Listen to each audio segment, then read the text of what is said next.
Thank you, it's so good to be here. Well, I'm gonna tell you a story today about the movement to take down Pornhub.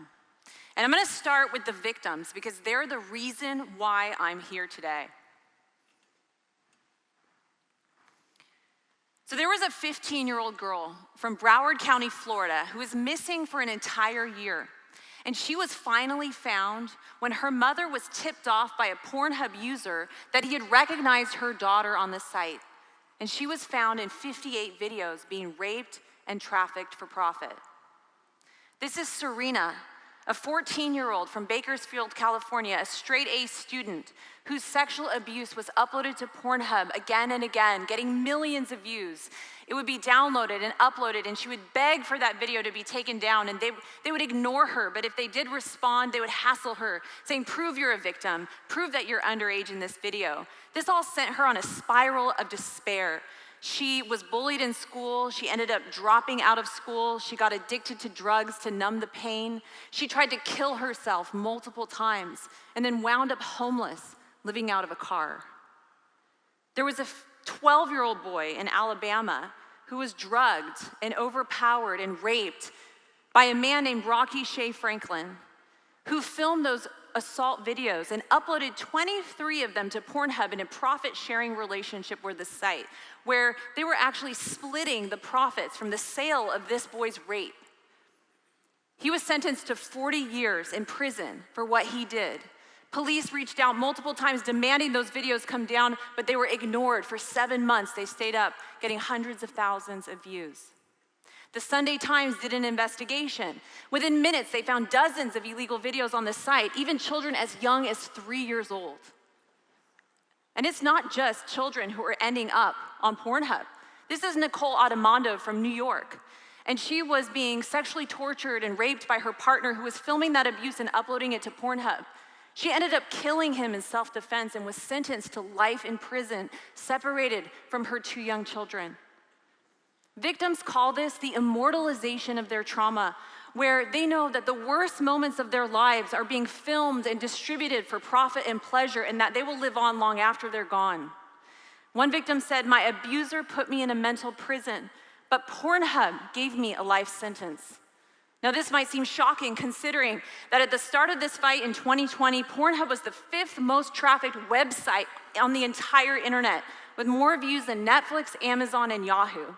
They had 170 billion visits per day, 170 million visits per day, 62 billion visits per year, and enough content uploaded every year. It would take 169 years to watch if you put those videos back to back.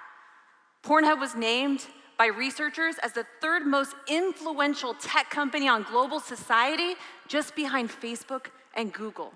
This is the world's YouTube of porn, where anybody could become a pornographer who had an iPhone, could film a sex act in a hotel room, in the back of a car in a park, and upload it to the site.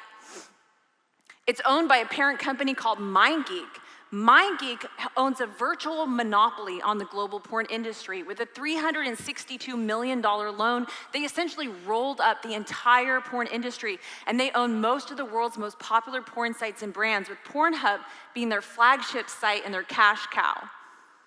And one night in early 2020, it was February 1st, in the dark hours before dawn, after 15 years of being in this fight against trafficking, and I was thinking about these headlines that I had just read recently that I just shared with you.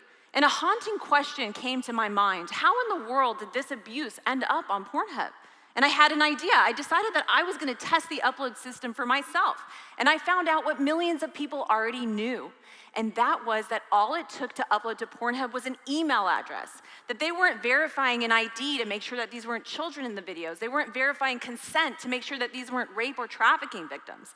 And because of that, the site became infested with videos of real sexual crime. I quickly understood that Pornhub was not a porn site, it was a crime scene. And I was compelled to sound the alarm on what was going on. And that was the launch of the Trafficking Hub movement. It started with a hashtag, and we ended up making a lot of noise. We took to the streets, and today we have over 400 million views on social media. 600 organizations have joined the fight from 65 countries. 2.3 million people have signed the petition to shut down Pornhub from every country in the world, and thousands of media pieces have been written exposing this site. The most important was called The Children of Pornhub by two-time Pulitzer Prize-winning journalist Nick Kristof of the New York Times, who highlighted Serena's horrible story and others like her. And this sent shockwaves around the world, and the pressure was really on when this was released. And after a year of battling with the credit card companies to try to get them to stop doing business with the site, finally, Visa, MasterCard, and Discover all cut ties with Pornhub, leaving them with only cryptocurrency as a payment option. This was Pornhub's worst nightmare because they exist to make money off of free porn. It's all highly monetized. They sell 4.6 billion ad impressions on Pornhub every day. But in a panic, they did the unthinkable in order to try to get the credit card companies back. They began deleting millions of videos from the site. And today, they have taken down 91% of the entire website in what Financial Times, yes, in what Financial Times has called probably the biggest takedown of content in internet history. They went from 56 million pieces of content in 2020 to 5.2 million today, and we kept the pressure on. They lost all mainstream advertisers and partners. Even KY Jelly and Astroglide will not advertise on Pornhub anymore. The CEO and the COO were forced to resign, and the secret majority shareholder who was hiding his identity from the public for years was found and exposed, and today dozens of victims are suing the literal hell out of this man and the company.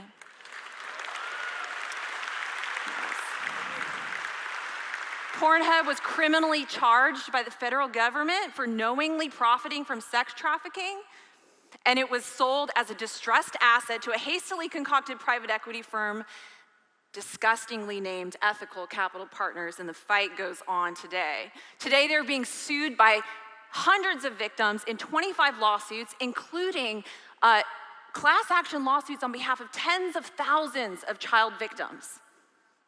Pornhub has faced a reckoning, but we're not done yet because Pornhub is still online.